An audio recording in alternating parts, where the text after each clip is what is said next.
So, fatty liver అంటే నార్మల్‌గా liver మనకి చాలా ఒక ఇంపార్టెంట్ ఆర్గన్ బాడీలో. హ్మ్. అది అబ్సార్ప్షన్ ఆఫ్ ఫుడ్ నుంచి, స్టోరేజ్ ఆఫ్ ఫుడ్ నుంచి మనకి ఎనర్జీ అనేది ఒక సోర్స్ అన్నట్టు లివర్. హ్మ్. సో, నార్మల్‌గా మనం తినే ఫుడ్ అంతా ఫస్ట్ ఇంటెస్టైన్ నుంచి అబ్సార్ప్షన్ అయిన తర్వాత ఫస్ట్ లివర్‌కెళ్ళేసి అక్కడ స్టోర్ అయితా ఉంటుంది. హ్మ్. సో, ఎప్పుడైతే ఇప్పుడు లివర్ మనకి కార్బోహైడ్రేట్స్ గానీ, ఫ్యాట్స్ గానీ, ప్రోటీన్స్ గానీ అన్నిటిని మెటబలైజ్ చేసి స్టోర్ చేస్తా ఉంటుంది. హ్మ్. ఏవేవి ఎక్కడెక్కడ స్టోర్ కావాలో కూడా లివర్ డిసైడ్ చేస్తా ఉంటుంది. ఓకే. ఎప్పుడైతే మనం ఫుడ్ ఇంటేక్ అనేది లివర్ ప్రాసెస్ చేసే కెపాసిటీ కంటే మించిపోయి ఉంటుందో, హ్మ్. ఆ టైంలో ఈ ఫ్యాట్ అనేది ఎక్కువగా లివర్‌లో స్టోర్ అయితా ఉంటుంది. హ్మ్.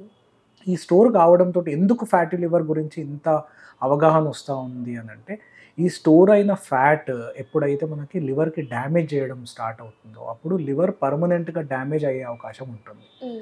సో, మెల్లిమెల్లిగా ఇప్పుడు ఫ్యాటీ లివర్ ఏదైతే మాట్లాడుతున్నామో మనము, హ్మ్. మెల్లిమెల్లిగా లివర్‌కి డ్యామేజ్ చేసేసి, మెల్లి ఒక స్టేజెస్ ఉంటా ఉంటాయన్నట్టు ఫ్యాటీ లివర్‌లో. ఎఫ్1, ఎఫ్2, ఎఫ్3, ఎఫ్4 అని స్టేజెస్ ఉంటా ఉంటాయి. హ్మ్. సో, అది ప్రోగ్రెషన్‌తో పాటు మెల్లిగా లివర్ అనేది ఒక పర్మనెంట్ డ్యామేజ్ అంటే సిరోసిస్ స్టేజ్‌లకెళ్ళే అవకాశం ఉంటుంది. హ్మ్. అందుకోసము మనం ఫ్యాటీ లివర్ ఇనీషియల్ స్టేజెస్‌లోనే మనం దాన్ని తెలుసుకోవడము అనేది చాలా ఇంపార్టెంట్. హ్మ్. తెలుసుకున్న తర్వాత ఏ విధంగా మనం దాన్ని తక్కువ చేయాలో, లేకపోతే లివర్ డ్యామేజ్ అవుతుంది. దాన్ని లివర్ డ్యామేజ్‌ని ఏ విధంగా అయితే తక్కువ చేయాలో అనేది చూసుకోవడం చాలా ఇంపార్టెంట్.